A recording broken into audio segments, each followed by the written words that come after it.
Hey Enneagram friends, I'm Abby, an IA accredited Enneagram teacher and certified somatic practitioner. My work has always been an invitation for greater self-awareness and really a compassionate curiosity for the world. And I offer that invitation through corporate Enneagram workshops, private coaching, and educational resources like this podcast. In this season of the podcast, I'm inviting fellow Enneagram teachers, authors, and practitioners into the podcast space to share with you about personal growth, all through the lens of their personal type structure. In this episode, I share a conversation with Ashton Whitmoyer-Ober about her experience in personal growth through the lens of her type structure as an Enneagram 2. Let me share with you just a little bit about Ashton before I invite you into our conversation. So Ashton is an author, public speaker, and community psychologist, as well as a certified Enneagram educator. With a desire to see relationships strengthened, she created an Enneagram Ashton on Instagram in 2019. She's the author of several books, including Enneagram for Relationships and The Enneagram Made Simple. So, Enneagram friends, I am so thankful to get to share this episode with you, as Ashton offers a wealth of information, not just about the type, but also just shares incredible language around her personal growth as a type 2 and what it feels like to live in that type structure. So I hope that you'll listen in with curiosity and compassion, whether you lead with type 2 or you're in relationships with 2s in your life. Well, thank you very much for being here, Ashton. It's a gift to get to share an Enneagram conversation with you and get to learn more about you and that type 2 structure. So thanks for being here. Thanks for having me. I'm excited to be here. Yeah. So, we are focusing on not just type 2, but also growth within your type, and not even growth for all type 2s, but specifically looking at your personal development journey and what that's looked like for you. So if we can kind of retrace though and start back at the beginning, how did you land on type 2? Did you, visit different numbers around the diagram, or did you know right away that you were 2? What was that process like for you? Yeah, it was an interesting process because I think right off the bat, I was like, oh, I'm definitely a 2. Like I knew I was a 2 just by reading those, biggest fears, those biggest desires. But I actually look a lot more like other types. So I think when I made that connection of motivations versus behaviors, that was when it really clicked for me, because I related mostly to those motivations versus on paper, I look a lot like a 3, a 9. And when I take a test, I score as a 9 and a 3, like all the time. Like those are my top 2 scores, which is, I'm sure you have similar thoughts on tests as I do, and why it's important to dive deeper into it. But it was pretty obvious for me right off the bat because of that desire to feel loved and wanted. And it wasn't that I didn't feel loved or wanted in my family structure growing up or, in my everyday life. It just, the importance of feeling loved and wanted outweighed the need to keep the peace like the 9, and the need to feel valued and respected, or to avoid failure like the 3. So that's kind of how I landed on it. But there are still times, right, where I'm like, could I be a 3? Could I be a 9? And then I get really stressed out and I'm like, oh no, I'm definitely a 2 because of that connection to the 8. Like I can definitely see it clearly in different areas of my life. Yeah, for sure. And I think it's so helpful to hear Enneagram teachers and practitioners talk about those moments of thinking like, am I actually a different number? Because interacting with a lot of people in that coaching space, it feels like an existential crisis of like, oh no, like what if I'm wrong?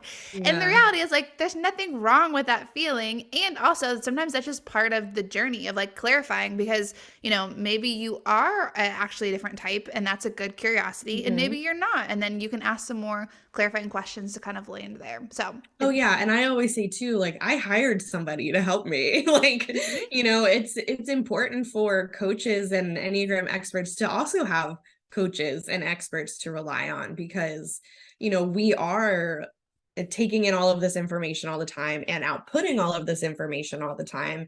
And so to be able to have somebody else to, have conversations with and to run things by and to really like validate your feelings and your thoughts about your type, I think is really important. Yeah, for sure. And for me, I mean, even as you say, like having other practitioners, Mhm. my first experience was reading a book and I thought I was a five. I, read a book, went through the descriptions, and then it was the first time I was in a workshop and hearing an instructor actually talk about the types. And then I realized very quickly, oh no, sweetheart, you are an eight. But Yeah. I'm a self-preservation eight, so I have a lot of Yeah. five tendencies, so I wasn't Yeah. completely off base. But I mean, that experience, I don't know how long I would have gone had I just, read the book Right. and lived into that, because there are a lot of pieces, even now, there's a lot of pieces about Yeah. five that still land with me. So it's Yeah. important to have that expertise and that community and the expertise of Mhm. people, supporting you and asking Yeah. questions. Yeah. I agree. So then how did you find this work as an Enneagram teacher, an author, public speaker? How did that part of it find you?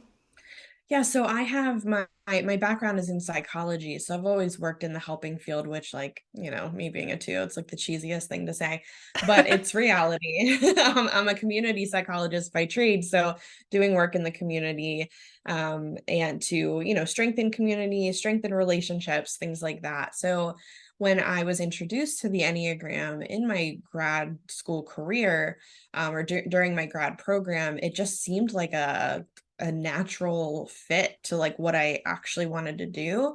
At that time, like I had no idea that I was going to be doing this for a living or like for my life. But I just, you utilized it as another tool in my toolbox. And that's really what kind of captivated me about the Enneagram is I've always been into Myers-Briggs, Strength Finders, DISC assessment, like even from a very young age, I've always wanted to understand people. I'd go to the bookstore with my mom and I'd go straight to the psychology section, like as an 11-year-old, like who does that? But what I loved about the Enneagram was that it was a tool and it Mhm. wasn't just, okay, this is who you are. And you kind of just go through your life like that. This is, why we do the things that we do and how do we change some of those behaviors that we don't like. So I started my Instagram account first and then came home one day, and said to my fiance, who's now my husband, like, I think this is something that I'm doing now. I was like, I think I need to like go become certified because people are asking me for help and I want to help them. That's like my natural, reaction. I want to help people, but I want to make sure that I'm like equipped to do so. So that's kind of how I got started in it. And it just led, yeah, to writing books and speaking and helping other people and workshops and all of the things. Yeah. Well, and it's so interesting. So it sounds like even just that, that presence on social media and the momentum and conversations that were created really was what became like that driving force to oh, I need to know more because I want to be able to help and to be able to Yeah. talk through this and provide support. How cool. Yeah, definitely.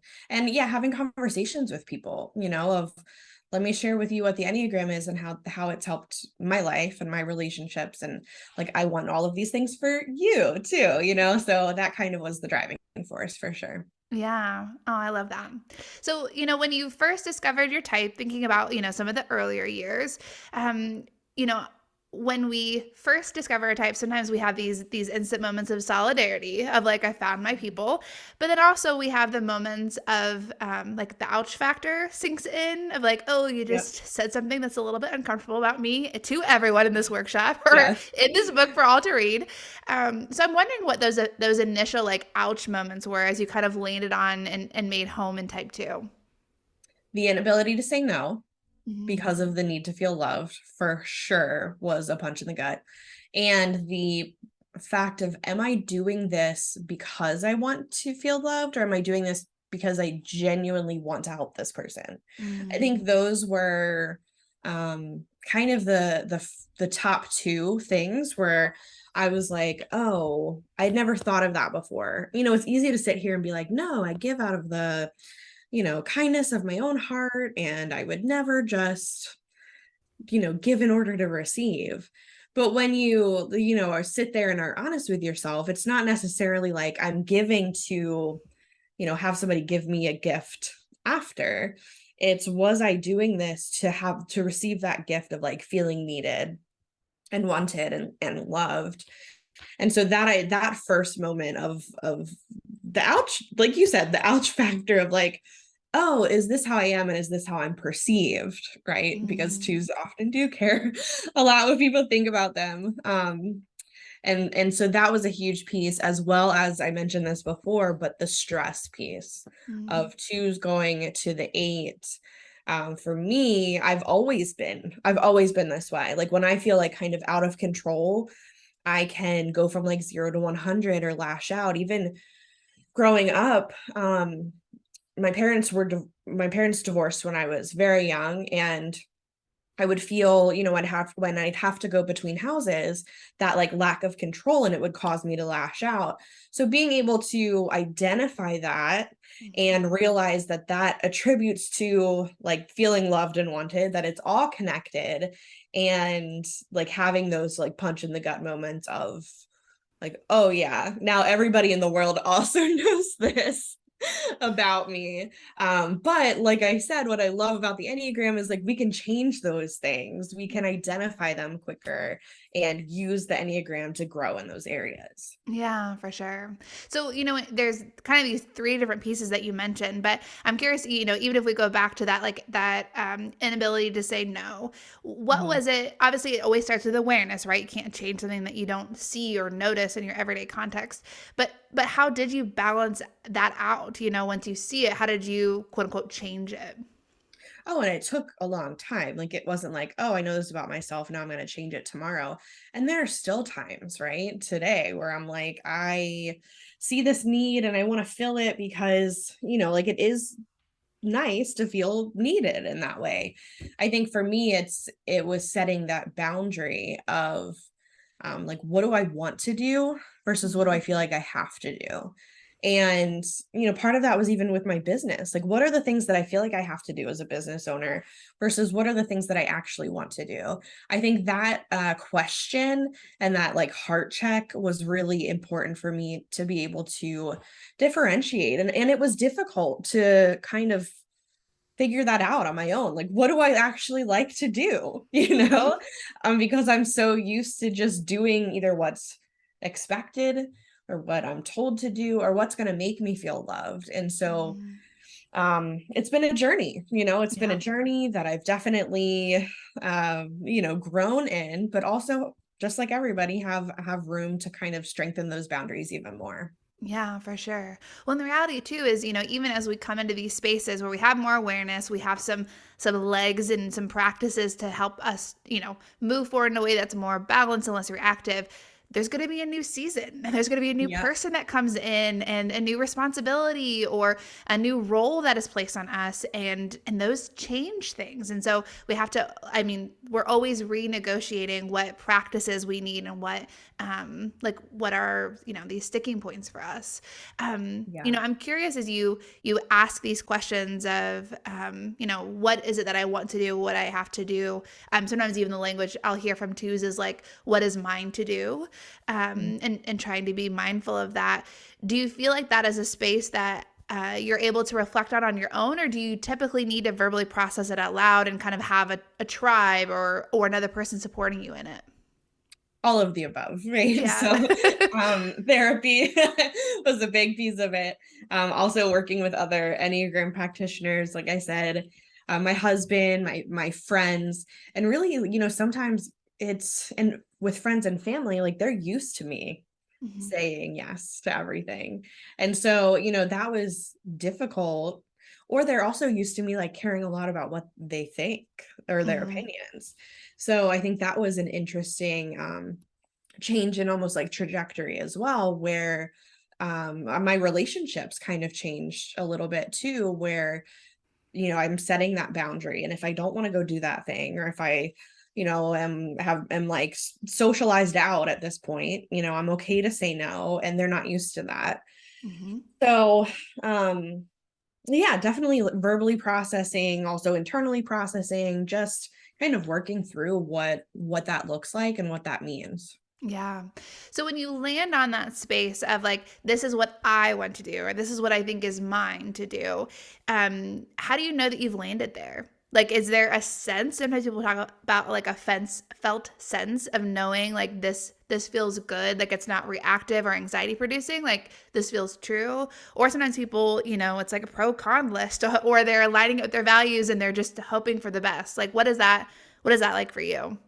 For me, it's like this long, I mean, it is like there isn't anxiety Mhm. attached to it. There isn't worry about, what people are going to think about me.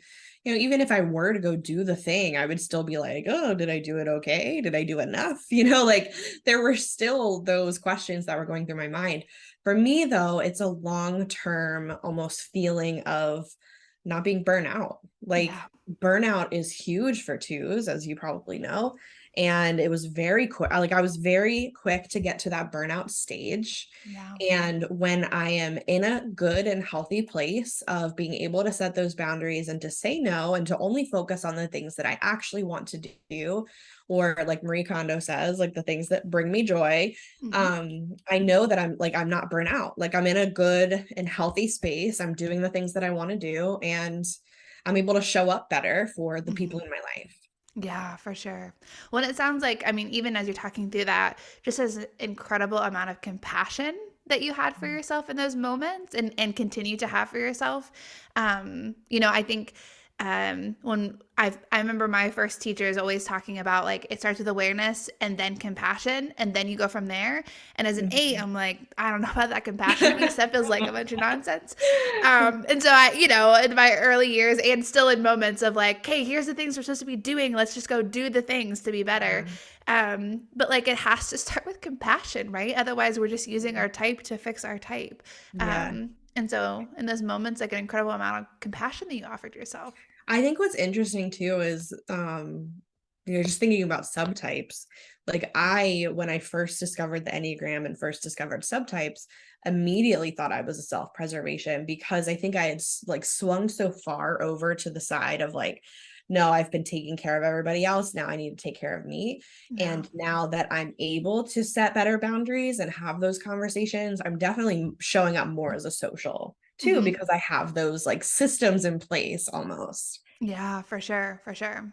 One of the things that you had mentioned, even as you were talking through like setting boundaries and some of these things that you're processing with your family and friends, was kind of these moments of like, they're used to me doing that, right? Like they're Mhm. used to my two-ness and sometimes in an incredible gift and sometimes in ways that weren't, as you look back, so healthy.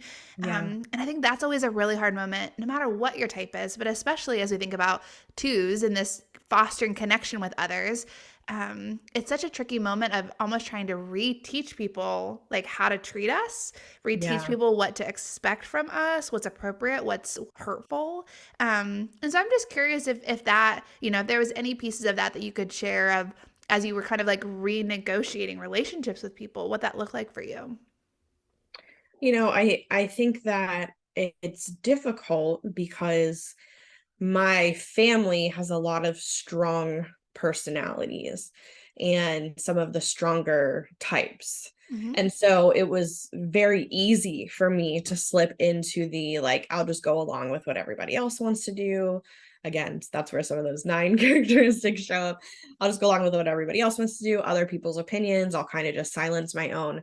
And it's still a work in progress, right? But I think being able to communicate a little bit more about how I'm feeling about things, or, you can't treat people that way, has allowed them to kind of include me in the conversation a little bit more. I Yeah. don't know if it's intentional on their part, right? But it's kind of what I'm observing from the outside looking in. And similarly with friends where I'm able to stick up for myself a little bit more and say, like, no, this is how I want to be treated. And I'm at the age too where it's like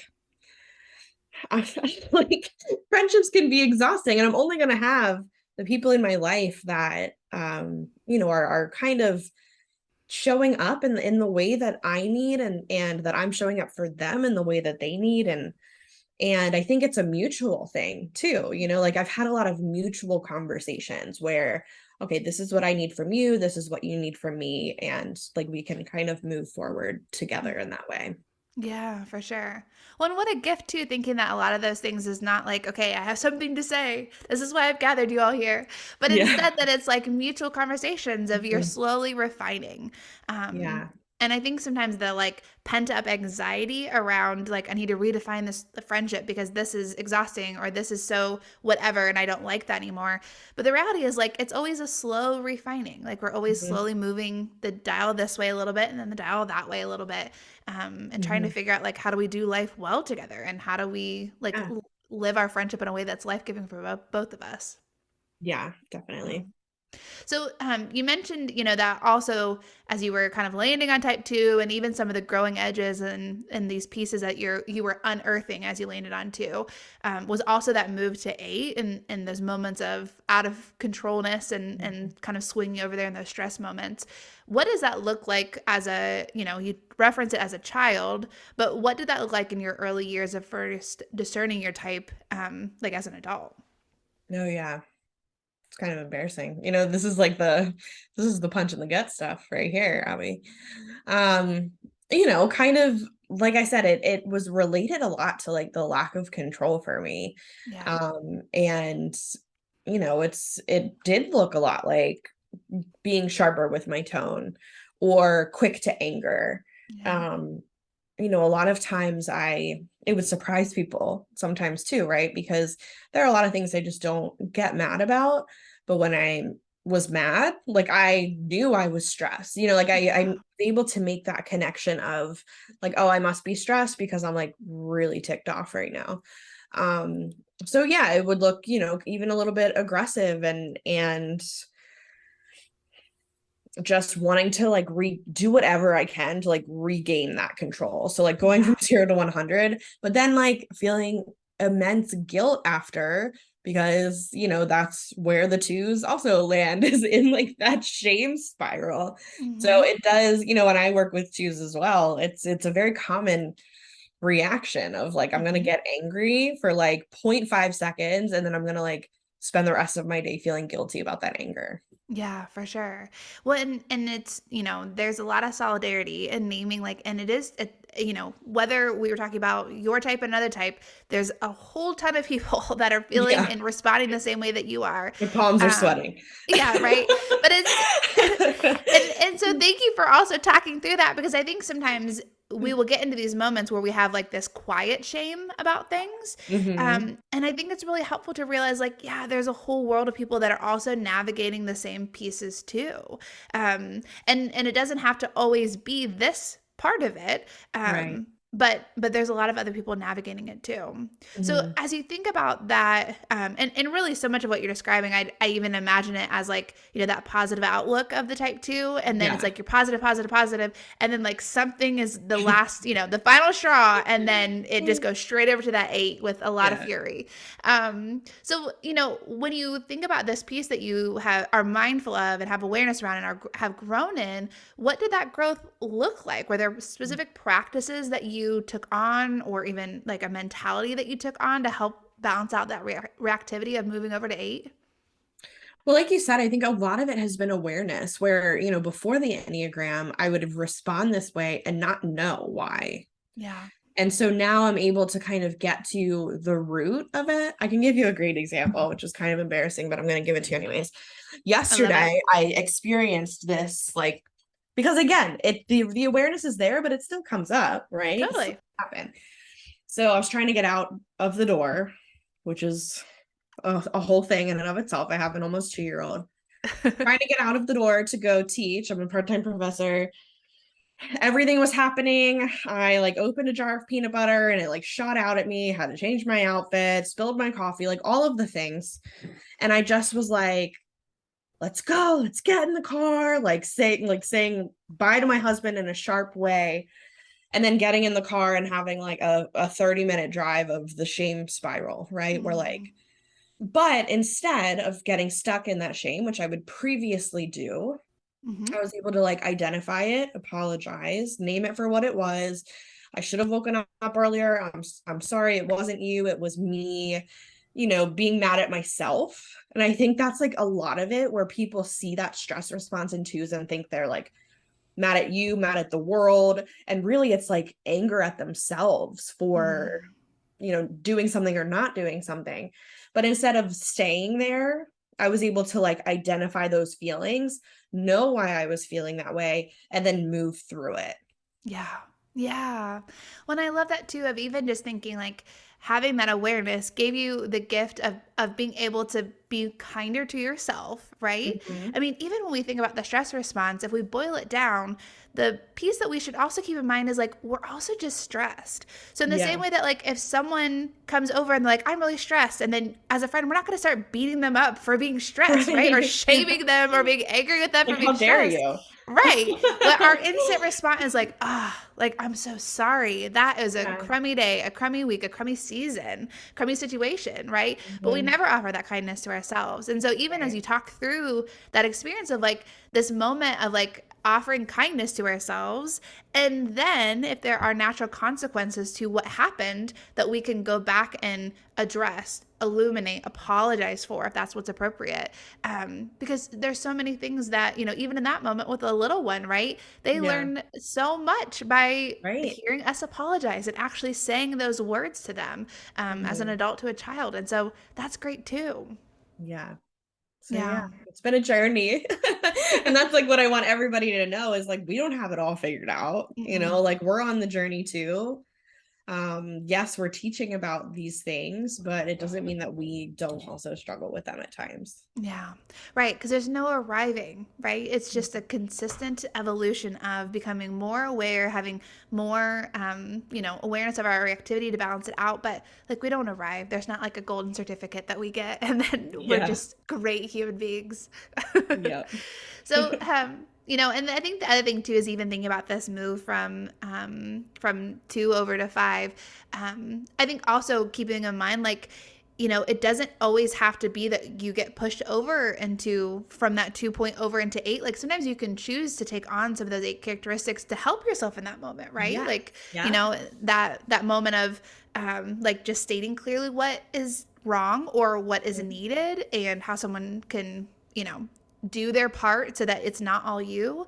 Yep. And so even that takes that slow awareness too. Yeah, definitely. Yeah. So, I know that this is something that you mentioned kind of in this current season, but what is, is there any other practices as we kind of think about like twos in general? So as you're, preaching to the twos, or Mhm. those that love twos, Mhm. is there any other practices or awareness that feels like outside of what we've already kind of illuminated in those early years and even in this current context, but just things that feel like this is what I want the twos to know, or this was a helpful practice for me as I'm, trying to balance out some of the reactivity of my type structure.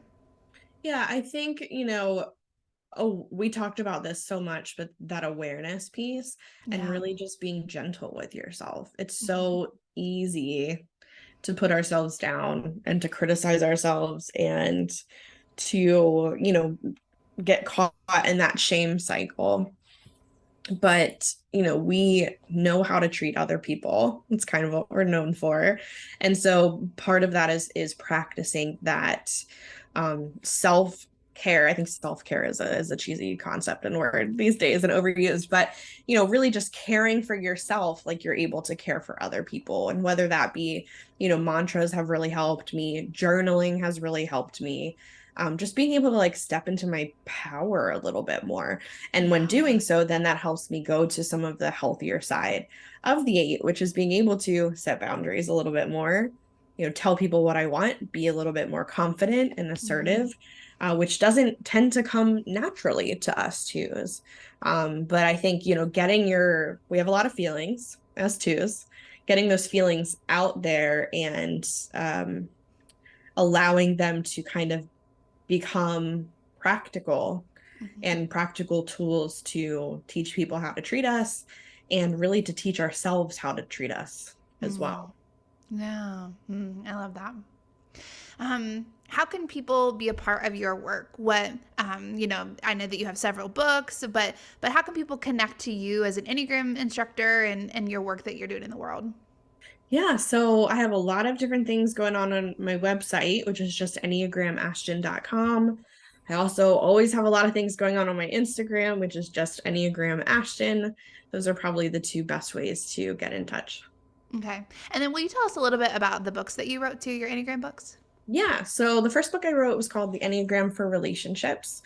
And that one the book breaks down into 4 different types of relationships. So romantic, friendships, family, and then the relationships with your coworkers or colleagues. So it's a great, I kind of wrote them backwards. It's a great like second book to read. And then the second book I wrote was called The Enneagram Made Simple. So it really is a great guidebook. People have told me that they refer back to it, they share it with friends, they get it back, they highlight, it has activities in it, which is really great. And so I would read that one first and the relationship one second. But it just always, makes me feel so humbled to know that people are holding my books in their hands. So you can definitely check them out on my website or wherever books are sold as well. Okay, awesome. Well, I know there's lots of things that we could talk about because we literally only talked about one number. We could have talked about all the numbers. But thank you so much for saying yes, for sharing your wisdom and also your personal experience. I think it's always a gift to get to hear Enneagram teachers talk about the numbers and from their expertise. But going through the different episodes and conversations this season, it's felt like a real gift to get to hear people share about their own personal experience. So thank you for saying yes and being a part of the conversation. Yeah, thank you so much for having me. Hey, Enneagram friends. Thanks for listening in to my conversation with Ashton.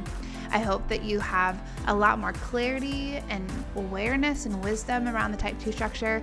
And for all you 2s out there, I hope that you felt many moments of solidarity. I will link all of Ashton's information in the show notes, but I hope that you'll check out her work and see what she's up to. If you found this episode helpful, would you do me a favor and share it with a friend and subscribe to the podcast so that you could hear the rest of the episodes this season? That's a great way to share this resource and to grow the community and the conversations around the Enneagram. Okay, friends, until next time.